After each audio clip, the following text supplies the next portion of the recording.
Assalamualaikum warahmatullahi wabarakatuh. Seperti biasa saya akan membahas alur cerita dari Against the Sky Supreme ya guys. Sebelum ke pembahasan jangan lupa, like, comment and subscribe ya. Yuk tanpa basa-basi lagi kita langsung ke pembahasannya, di episode sebelumnya. Bosu melihat tujuan pelatihan ini, segera setelah dia mendengarnya, berkata, prajurit surgawi bintang 1 melawan prajurit ilahi bintang 9. Cepat dan ganti dengan tuan muda ini, jika tidak, tuan muda ini akan membunuhmu, ucap Bosu. Mendengar ini, Guan Yong sangat ketakutan sehingga kakinya tidak bisa menahan gemetar, dan dia kembali normal. Dia berkata dengan wajah pucat, petunjuk pertempuran yang sebenarnya, Dewa Muda ini akan mengubah strategi, biarkan Dewa Bintang 8 membimbing Dewa Bintang 1. Tanpa menunggu kata-kata Guan Yong, suara mengancam Bosu bergema di benaknya lagi, senjata ajaib Bintang 8 terlalu tinggi, ubah untuk tuan muda ini, ucap Bosu. Uhuk-uhuk, Guan Yong berkata, tuan muda ini merasa bahwa prajurit surgawi bintang 1 terlalu lemah di depan prajurit surgawi bintang 8. Jika prajurit surgawi bintang 8 sedikit ceroboh, dia mungkin secara tidak sengaja melukai dewa bintang 1. Ayo lakukan ini, para dewa bintang 7 akan memandu para dewa bintang 1 dalam pertempuran yang sebenarnya, dan para dewa bintang lainnya akan berlatih latihan tempur mereka sendiri, ucap Guan Yong. Pada saat ini, 100.000 prajurit ilahi di bawah sedikit bingung, mengapa Mayor Jenderal mengubah perintahnya satu demi satu hari ini. Ketika semua orang bingung, Bori berkata, Guan Yong, apa yang kamu lakukan, ucap Bori lewat transmisi suara. Tuan muda tertua tenang, transmisi suara Guan Yong berkata, tuan muda kedua mengancam saya, tuan muda tertua, tentara surgawi bintang 7 sudah cukup untuk menyebabkan Jing Yun mengalami kecelakaan. Jangan khawatir, Jing Yun akan mati hari ini, ucap Guan Yong. Rasa dingin melintas di mata Bori, dan dia bersuara, atur yang terkuat dari 7 bintang untuk membunuh Jing Yun secara tidak sengaja dan balas dendam saudaraku Cukong, ucap Cukong. Anda dapat yakin, tuan muda, masalah ini dicakup oleh pos yang rendah hati, ucap Guan Yong. Setelah transmisi suara Guan Yong, dia mengirim transmisi suara ke prajurit surgawi bintang 7 dengan ketinggian 10 kaki dan tubuh penuh otot. Dasan, Anda akan memandu latihan tempur Jing Yun yang sebenarnya nanti, ingat, buat kecelakaan untuk menyingkirkan dia. Setelah ini selesai, Dewa Muda ini pasti akan diberi hadiah, ucap Guan Yong. Dasan mendengar kata-kata itu dan mengangguk. Setelah itu, Guan Yong memerintahkan, latihan tempur yang sebenarnya dimulai, ucap Guan Yong.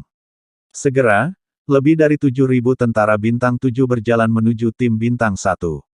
Dan prajurit dewa bintang lainnya, mencari lawan mereka, menyebar dan bertarung di lapangan percobaan para dewa yang besar.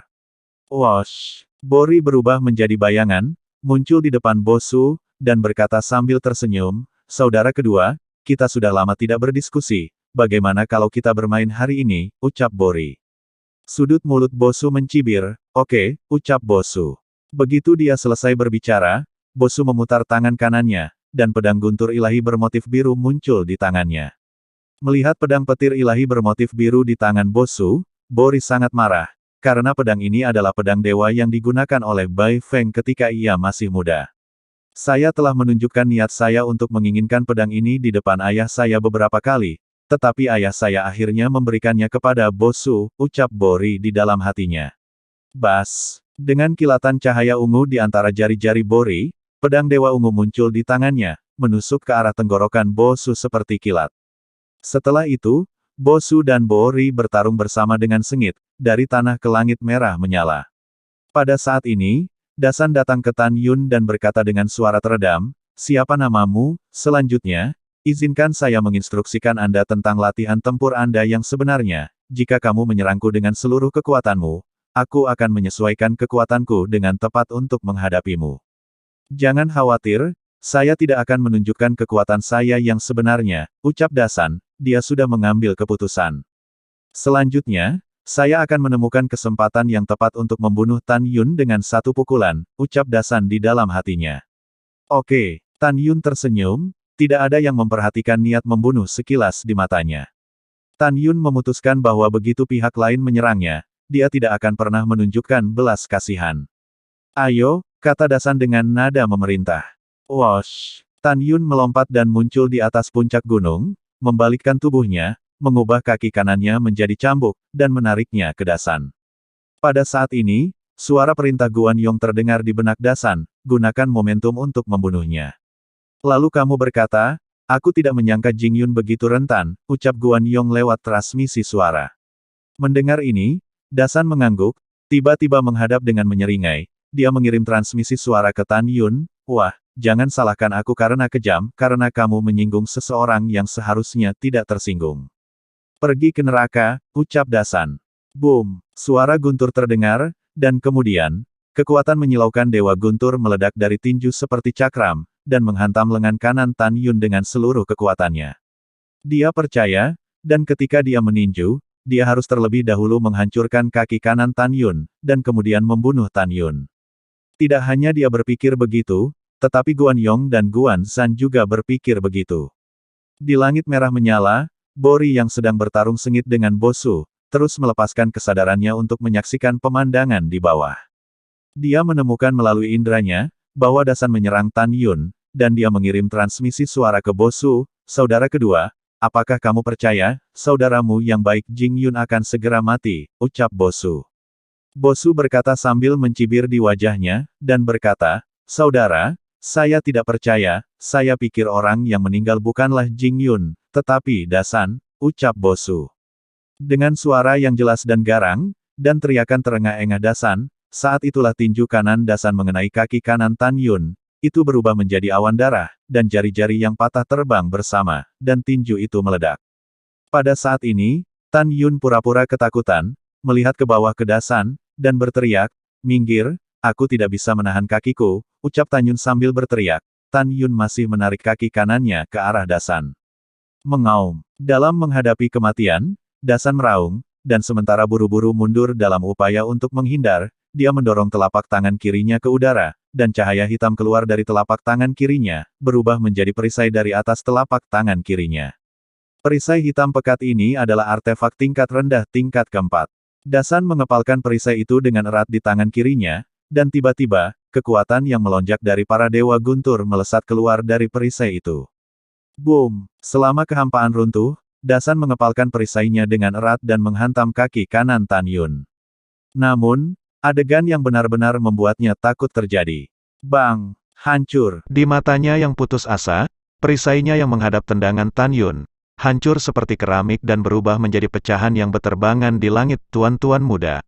Tolong, ucap Dasan berteriak minta tolong. Jing Yun, berhenti, di peron. Guan Yong meraung, melepaskan aura Dewa Suci kelas 5 dari seluruh tubuhnya. Bergegas menuju Tan Yun dengan kecepatan tinggi. Tan Yun mencibir di dalam hatinya, menutup telinga, dan menamparkan kepala Dasan dengan tendangan. Bang! Dengan suara tumpul, kepala besar Dasan meledak terbuka, dan mayat tanpa kepala itu menghantam tanah pembuktian. Pada saat ini, Guan Yong yang muncul di samping Tan Yun, mengepalkan tangan kanannya, dan menghantam dada Tan Yun dengan kecepatan yang tidak bisa ditandingi. Tan Yun, kaca! Segera!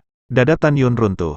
6 tulang rusuk runtuh, dan darah menyembur keluar dari mulutnya. Dia merasakan angin puyuh, dan setelah dihancurkan puluhan ribu kaki jauhnya, dia berguling jauh di tanah sebelum dia berhenti. Puff! Tan Yun terbaring di tanah.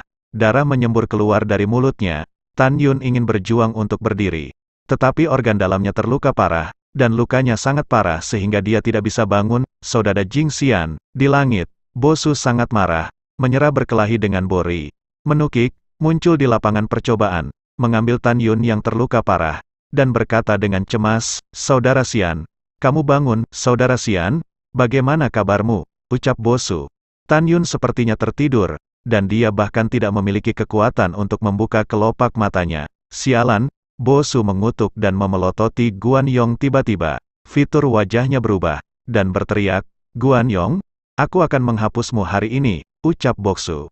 Pada saat ini, Tan Yun menghabiskan seluruh kekuatannya, berjuang membuka matanya yang penuh darah menunjukkan niat membunuh yang tak ada habisnya, dan berkata dengan lemah, saudara Bai, bantu aku berdiri, aku punya sesuatu untuk dikatakan kepada Guan Yong, ucap Tan Yun.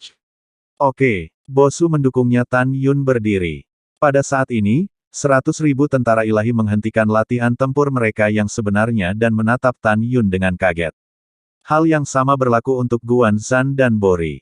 Semua orang tidak pernah membayangkan bahwa barusan, Tan Yun akan meninju dan membunuh Dasan yang memiliki kemampuan untuk melompati tantangan. Bori yang berdiri di udara, menatap Guan Yong dengan tidak senang pada saat ini, dan berteriak dengan transmisi suara, "Bagaimana kamu melakukannya? Kamu melakukannya sendiri, tetapi kamu tidak membunuhnya," ucap Bori. Transmisi suara Guan Yong berkata, "Tuan muda tertua, tenang, anak ini harus mengenakan pelindung tubuh. Aku menggunakan 60% dari kekuatannya sekarang, pukulan itu cukup untuk membunuh Dewa Suci kelas 4. Anak ini pasti memakai pelindung tubuh," ucap Guan Yong. Menurut pendapat Guan Yong, Tan Yun mengenakan pelindung tubuh, dan dia tidak pernah percaya bahwa Tan Yun memiliki tubuh yang kuat dan tidak akan mati. Pada saat ini, Tan Yun yang pucat, menatap Guan Yong, suaranya lemah, tetapi penuh amarah. "Tuan, mengapa Anda bertindak melawan bawahan Anda?" ucap Tan Yun. "Mengapa?" Guan Yong adil dan menakjubkan berkata, "Baru saja, Tuan muda ini menyuruhmu berhenti, tetapi kamu masih membunuh Dasan. Kamu tidak mematuhi perintah militer terlebih dahulu, lalu membunuh di depan umum, dan dieksekusi sesuai dengan peraturan militer," ucap Guan Yong. Pada saat ini, Tan Yun mencibir, tetapi suaranya masih lemah, "Tuan muda, Anda benar-benar dapat berbicara omong kosong. Banyak orang yang hadir barusan melihatnya dengan mata kepala sendiri. Dia menyuruh menyerang dengan seluruh kekuatanku, sementara bawahan melihatnya dengan mata kepala sendiri. Aku hanya melakukan apa yang dia katakan, meskipun Dasan tingginya 10 kaki dan seorang prajurit surgawi bintang 7, bawahan tidak pernah berpikir bahwa dia akan sangat tidak berguna. Sebelum saya bisa mengerahkan seluruh kekuatan saya, dia akan mati." Dan Guan Yong, "Terlepas dari benar dan salah, kamu menyerang saya. Begitu banyak orang di sini adalah saksi mata, untuk bawahanmu. Jika tidak, kamu akan membunuhku. Kamu terlalu malu untuk mengatakan bawahan tidak mematuhi perintah militer terlebih dahulu, dan menyerang. Sudah kubilang, aku Jing Yun, aku tidak akan pernah melepaskannya," ucap Tan Yun. Kata-kata Tan Yun benar, dan sebagian besar penonton hanya bisa menganggukkan kepala. "Haha," Guan Yong mencibir, "kamu prajurit baru, apa yang kamu inginkan?" ucap Guan Yong. "Apa?" Tan Yun berkata dalam satu kata, "Aku, Jing Yun, menantangmu untuk hidup dan mati. 20 tahun kemudian, kamu dan aku akan bertarung sampai mati. Jika Anda setuju, biarkan masalah ini pergi. Jika Anda tidak setuju." Tan Yun berhenti sejenak dan memandang Bo Su ke samping. "Kalau begitu tolong, Saudara Bo, bawa saya ke Jenderal Besar. Saya akan berada di depan Jenderal Besar. Saya akan memberitahu Jenderal, bahwa Dasan membuat transmisi suara sebelum mati," ucap Tan Yun. Mendengar ini, hati Guan Yong membeku. Dia secara alami tidak takut dengan pertempuran hidup dan mati Tan Yun melawannya. Sebaliknya, dia bersemangat. Apa yang dia takutkan adalah sebelum Dasan meninggal, apa yang dia sampaikan kepada Tan Yun. "Apa yang masih kamu lakukan? Berjanjilah padanya," Bori berkata melalui transmisi suara. "Ini adalah kesempatan untuk membunuhnya secara jujur," ucap Bori.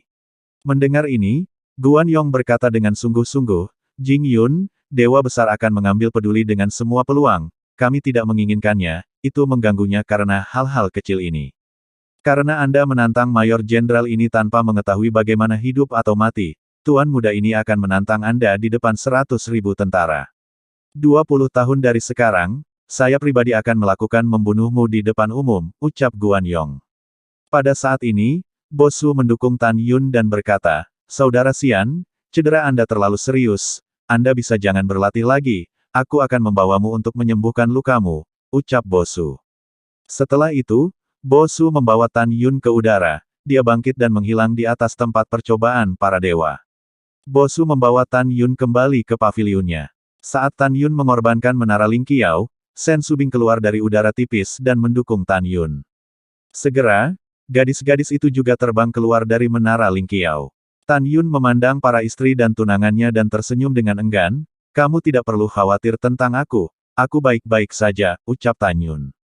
Pada saat ini, Bo Su memandang Tan Yun dengan sungguh-sungguh. "Saudara Jing Xian, kamu ceroboh hari ini. Guan Yong adalah seorang jenderal bintang 5. 20 tahun kemudian, bagaimana mungkin kamu bisa menjadi lawannya?" ucap Bo Su. Seringai muncul di pipi pucat dan tampan Tan Yun. "Aku tahu dia adalah Dewa Suci kelas 5, tapi 20 tahun kemudian, dia masih akan mati. Hari ini, dia memiliki niat membunuh pada saya. Jika bukan karena kekuatan fisik saya, Jika tidak, saya akan dihancurkan sampai mati di tempat percobaan, ucap Tan Yun. Setelah itu, Sen Subing membantu Tan Yun memasuki lantai 48 Menara Ling Qiao, dan berkata dengan lembut, suamiku, kamu dapat beristirahat dengan tenang, aku akan keluar, ucap Subing. Baiklah, ayo pergi, ucap Tan Yun. Dalam 3 hari berikutnya, Guan Yong memiliki pelatihan yang luar biasa melawan 100.000 tentara ilahi, dan dipanggil oleh Bori ke pavilion. Apa perintahmu, Tuan Muda, ucap Guan Yong dengan hormat. Bori mendesak, sebelum Dasan hampir mati, dia pasti telah mengatakan sesuatu pada transmisi suara Jing Yun. Selanjutnya, jangan ganggu Jing Yun, jangan sampai dia melompati tembok dengan tergesa-gesa, dan pergi ke ayahku untuk mengeluh hubungan saudara laki-lakiku yang kedua, L. Pada saat itu, segalanya akan menjadi terlalu besar, dan itu tidak akan berakhir dengan baik, ucap Bori. Guan Yong menganggukkan kepalanya dan berkata, aku mengerti, ucap Guan Yong. Baiklah, ucap Bori mengangguk dan tersenyum, nada suaranya mengandung arti mengendalikan situasi secara keseluruhan. Hari ini Jing Yun ini, dia benar-benar bodoh, mengandalkan kekuatan tantangan lompatan kataknya, dia benar-benar mengeluarkan tantangan hidup dan mati untukmu 20 tahun kemudian. Hanya dalam 20 tahun, bahkan jika dia telah tinggal di senjata ajaib waktu dan ruang biji sesawi, ketika saatnya tiba, itu hanya seorang prajurit surgawi bintang 2. Dia masih ingin menggunakan kekuatan Dewa Surgawi kelas 2 untuk bertarung melawanmu seorang Dewa Suci kelas 5, ini lelucon besar, ucap Bori. Mendengar ini, Guan Yong mengangguk dan berkata ya, Tuan, bagi kami, hanya 20 tahun, itu hanya menjentikkan jari, ketika saatnya tiba, aku akan tegak dan mengambil nyawanya, ucap Guan Yong. Yah, aku percaya padamu, Bori tersenyum, oke, pergilah, ucap Bori. Saya pensiun, ucap Guan Yong pergi dengan hormat.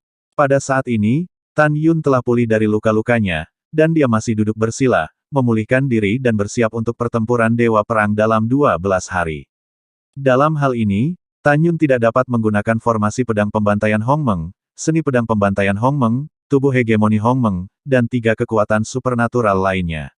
Tan Yun tahu bahwa jika dia ingin memenangkan kemuliaan Dewa Perang, dia harus mempertahankan kekuatan puncaknya setiap saat sebelum pertempuran. Mata Tan Yun menunjukkan harapan yang dalam. Ini adalah pertama dan satu-satunya saat Tan Yun ingin menunjukkan kekuatannya di ketentaraan.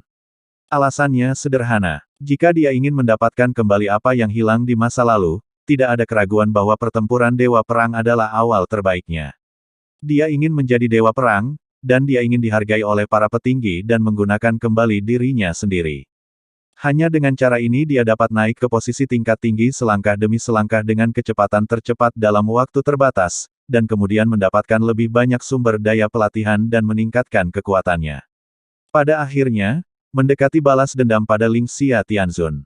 Setelah mengambil keputusan, mata Tan Yun menunjukkan pemikiran yang dalam, dan dia bergumam pada dirinya sendiri, saya tidak tahu bagaimana keadaan Rower sekarang, dan apakah dia telah bergabung dengan tentara. Di tentara Raja Dewa mana dia ditugaskan, ucap Tan Yun. Bintang-bintang bergerak, dan waktu berlalu. Dalam sekejap mata, 11 hari telah berlalu. Besok akan menjadi sekali setiap 100 tahun, pertempuran para Dewa Perang. Malam tiba, Tan Yun, istri, tunangannya, Ouyang Duantian dan yang lainnya berjalan keluar dari paviliun bersama Bai Su. Semua orang berjalan bersama dan berjalan menuju Fangxi. Tan Yun akan pergi ke Fangxi untuk membeli beberapa artefak. Karena besok adalah upacara akbar pertempuran Dewa Perang, semua dewa yang telah mundur sebelumnya keluar satu demi satu. Ini juga menyebabkan kepadatan kota Junzongfang yang besar. Setiap jalan penuh dengan orang. Setelah Tan Yun dan yang lainnya memasuki pasar, apa yang mereka dengar lebih banyak adalah bahwa para dewa dan tentara sedang mendiskusikan bahwa akan ada beberapa dewa tentara yang lahir dari bawahan 5 harimau besok. Tentu saja, jangan lupa untuk membahas masalah Jenderal Besar Bai Feng. Semuanya, bagaimana menurutmu, bawahan Tuan Besar Bai Feng, bisakah Dewa Pejuang lahir kali ini? Hahaha, aku tidak tahu. Sebuah suara kasar tertinggal di telinga, wajah Bosu sangat dingin. Diam untukku, ucap Bosu. Begitu kata-kata ini keluar, semua orang melihat sekeliling, dan ketika mereka melihat itu adalah Bosu, mereka segera diam dan memberi hormat. Semua orang tahu bahwa di antara cucu dan cucu Raja Dewa Bai Cheng, dua bersaudara, Bai Su dan Bai Ri, adalah yang paling tidak populer di antara para tetua. Meski begitu, Bai Su masih cucu dari Raja Dewa Bai Cheng, dan statusnya sangat mulia sehingga semua orang harus menghormatinya. Bosu mendengus dingin dan hendak mengatakan sesuatu ketika tiba-tiba, suara wanita dengan sedikit ejekan memasuki telinga Tan Yun dan yang lainnya. Oh, bukankah ini sepupuku? Ada apa dengan sepupu? Kenapa kamu sangat marah? Ucap suara itu. Bosu melihat suara itu, tetapi melihat seorang gadis berbaju hijau yang tampak seperti bunga teratai, dan Ana datang. Bersama gadis itu ada 4 pemuda lainnya. Melihat gadis dan 3 pemuda yang datang, Bosu menarik napas dalam-dalam, dengan ekspresi jijik di matanya, dan berbisik, "Saudara Jingxian, ayo pergi," ucap Bosu. Alasan jijik adalah karena gadis di gaun hijau adalah Boya, satu-satunya putri keluarga Suerbo, juga sepupu Bosu. 4 pemuda lainnya dengan pembawaan yang luar biasa, salah satunya adalah anak tunggal dari keluarga paman Bosu, yaitu Boren, yang merupakan sepupu Bosu. Orang kedua adalah putra tunggal dari paman ketiga Bosu, yaitu Bolong, sepupu Bosu. Orang ketiga adalah putra tertua dari paman keempat Bosu, yaitu Bohu, juga sepupu Bosu. Orang terakhir adalah satu-satunya putra paman kelima Bosu, yaitu Boying, sepupu Bosu. 4 pria dan 1 wanita, dengan bakat berbeda, adalah yang paling diharapkan untuk menjadi dewa perang. Dari 5 orang di hari kerja, orang yang paling meremehkan Bai Su. Karena itu, pada saat ini, Bosu terlalu malas untuk melihat kelima orang itu. Ketika kamu bertemu sepupumu, mengapa kamu tidak menyapa dan pergi, ucap Boya. Ketika suara keras itu berdering, Boren melambaikan kipas lipatnya dan menghalanginya di depan Bai Su. Itu benar, pada saat ini, Bai Ying, satu-satunya dewa kelas 8, juga berdiri di depan Bai Su, dengan tangan terlipat di atas bahunya, tampak seperti banteng. Kenapa, tidakkah kamu pikir kamu adalah dewa kelas 9, dan sepupu hanya dewa kelas 8, jadi aku memandang rendah sepupumu ini, kan, ucap Bai Ying. Aku meremehkanmu? Hahaha, Bai Su tertawa. Sepupu, aku tidak mengatakan itu, ucap Bosu. Tentu saja kamu tidak berani mengatakan itu, Bai Ying He tersenyum dan berkata, sepupu, aku ingat itu bertahun-tahun yang lalu, ketika aku adalah dewa kelas 4, dan kamu sudah menjadi dewa kelas 8. Dengan hanya 3 napas waktu, aku memukulmu ke tanah, hahaha, mengingat masa lalu, itu benar-benar lucu, ucap Bai Ying. Ini adalah penghinaan. Wajah Bai Su segera berubah pucat. Pada saat ini, Bai Ying memandang Sen Subing, Tantai Sianer dan lebih dari selusin wanita lainnya, jakunnya berdenyut, dan air liurnya membengkak. Sepupu, siapa mereka, ucap Bai Ying. Ketika Bai Ying bertanya, Bai Hu, Bai Long, Bai Ren melihat gadis-gadis itu, ada juga tampilan yang menakjubkan di mata mereka, diam-diam berkata, ini benar-benar wanita cantik, ucap mereka. Apakah itu ada hubungannya denganmu? Ucap Bosu berkata dengan tidak sabar, melihat kembali ke arah Tan Yun, ayo pergi, ucap Bosu. Boying maju selangkah, muncul di depan Gongsun Ruoxi, dan tertawa kecantikan kecil, bolehkah aku bertanya siapa namamu, ucap Boying. Gongsun Ruoxi melirik Bai Ying dengan dingin, tetapi mengabaikannya. Aku menanyakan sesuatu padamu, apa kamu bodoh, ucap Bai Ying menatap Gongsun Ruoxi dan berkata dengan keras. Sosok Tan Yun melintas dan muncul di depan Gongsun Ruoxi, mengabaikan Bai Ying, dia adalah istriku tidak memprovokasimu, apa yang kamu panggil, ucap Tan Yun. Mendengar ini, Bai Ying tercengang, seolah-olah dia tidak bisa percaya telinganya sendiri. Semut prajurit surgawi bintang 1 di depannya benar-benar menggunakan panggilan untuk menggambarkan dirinya sendiri. Bukankah itu menyebut dirimu binatang? Tiba-tiba, wajah Bai Ying menjadi dingin. Wah, kamu sangat buta, kamu bahkan tidak melihat siapa aku, kamu berani memarahiku, ucap Bai Ying. Ketika Tan Yun hendak berbicara, Bai Su tiba-tiba berteriak, saudaraku berkata itu benar, jangan berteriak di sini. Dan juga, mereka adalah orang-orangku, jangan mencari masalah, ucap Bosu. Mendengar ini, Bai Ying berkata dengan tajam, oke, Bosu, kamu masih berani meneriakiku sekarang. Yeh, sepertinya aku akan mendidikmu untuk paman 6 hari ini, ucap Bai Ying. Setelah berbicara, Bai Ying mengangkat telapak tangannya. Setelah mendengar ini, Bosu tiba-tiba menjadi tidak takut pada pihak lain karena suatu alasan. Dia tertawa dan berkata, "Ayo, bertarung, jika kamu tidak bertarung, kamu akan menjadi pengecut," ucap Bosu. "Bosu, kamu tidak tahu malu, sepertinya aku asli, aku akan mendidikmu untuk Paman Enam," ucap Bo Ying menamparkan telapak tangannya ke wajah Bosu dengan suara yang dalam. Ketika Tan Yun hendak mengambil tindakan, Bai Su berkata melalui transmisi suara, "Saudara Xian, kamu bukan lawannya, jangan mengambil tindakan, seseorang akan menjaganya," ucap Bosu. Ketika Tan Yun bingung, tiba-tiba, sebuah pria parubaya datang entah dari mana dan mengambil Bai Ying dengan satu tangan, dia membalikkan tangannya dan menamparkan wajah Bai Ying. Engah! Bai Ying memuntahkan seteguk darah, dikirim terbang 100 meter jauhnya, dan jatuh ke tanah. Setelah Bai Ying bangkit dengan marah, dia mengutuk, "Siapa yang berani memukulku?" ucap Bai Ying. Bai Ying sepertinya tiba-tiba dijepit di lehernya, dan kutukan itu berhenti tiba-tiba, tetapi ketika dia melihatnya menghadap pria parubaya itu, dia dengan hormat berkata, "Keponakan telah melihat Paman ke-6, ucap Bai Ying. "Itu benar, itu adalah jenderal yang hebat Bai Feng." Pada saat ini, Bai Long, Bai Hu, Bai Ren, dan Bai Ya menundukkan kepala mereka dan membungkuk, "Keponakan telah melihat Paman ke-6, ucap mereka. Setelah Bai Feng mendengus dingin, dia melangkah maju dan membalikkan tangannya, sebuah tamparan di wajah, menamparkan wajah Bai Ying, dan menamparkan matanya dengan bintang emas. Bai Feng berkata dengan sungguh-sungguh, "Anakku, apakah aku membutuhkan pelajaranmu? Kurasa aku harus memberimu pelajaran untuk saudara kelima," ucap Bai Feng. "Paman ke-6 tenang, itu adalah kesalahan keponakan ini," ucap Bai Ying. Tingkat kemarahan bisa dibayangkan. Bai Feng memandang kelima orang itu dan berkata dengan dingin, "Kamu dan Suer sama-sama ada dalam darah keluarga Bai, tapi kalian sering menggertak Suer, siapa yang memberimu keberanian? Mulai sekarang, jika kamu berani menggertak Suer saya, jangan salahkan saya tidak menunjukkan kebaikan ayahmu, keluar," ucap Bai Feng. Setelah mendengar ini, 5 orang Bai Ying menghilang ke kerumunan. "Ayah, izinkan saya memperkenalkan pada Anda," ucap Bai Su menarik Tan Yun dan berkata sambil tersenyum, "Dia adalah saudara laki-laki yang baik Jing Yun," ucap Bosu. "Bawahan telah melihat jenderal yang hebat," ucap Tan Yun, Sen Subing dan yang lainnya menghadap Bai Feng dan membungkuk bersama.